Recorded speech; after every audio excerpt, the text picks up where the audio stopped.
This video is to give you a solution on how to fix the kernel power code 41. Now, for those of you who are looking for the short answer, I'm just going to get to the point. If at any point you feel you have enough information to make your move, feel free to get to work. But if you keep listening, I'm also going to explain why this little solution worked for me and thus should work for you. So, if you're having problems with kernel power code 41, error code 63, then try this simple fix. Flash your BIOS backwards 1 or 2 updates. Why?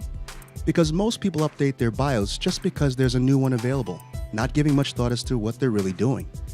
I say 1 or 2 updates because it's likely that you had a stable system and wanted to maintain or improve that system.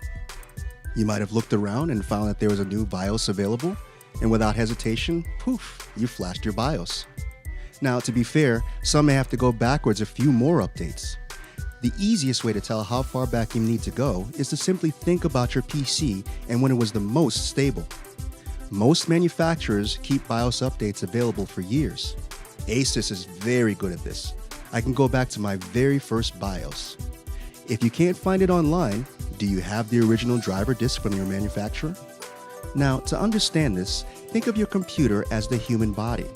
The CPU, or central processing unit, and the hard drive are like the brain and the heart trying to work together to keep the PC functioning. Now, between the brain and the heart, you have what's called the brainstem. In your computer, you have what's called the BIOS, or Basic Input-Output System.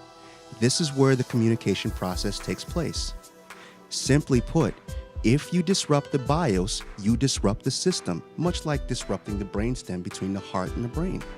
Changing your BIOS unnecessarily would be like doing brainstem surgery on a body that doesn't require it. Likely you're having problems with your computer because of doing such a surgery as changing your BIOS unnecessarily. Now, don't get me wrong, I tried other solutions that I saw online, such as switching the AHCI to IDE mode.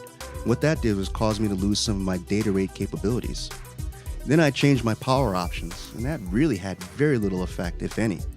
I even used the MSI Afterburner, and that worked for a little while, but the problem still existed. And besides, who really wants to operate a computer with a crutch? And then I tried reinstalling my OS, and anyone who has had to do this knows how painful just the thought of that is. In the end, I talked to a friend who explained it to me in straight terms just like I've explained it to you.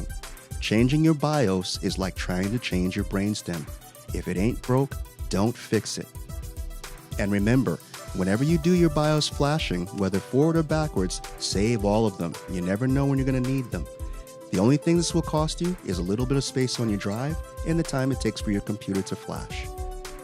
Thanks for listening. They call me the G, and it worked for me. I hope it does for you.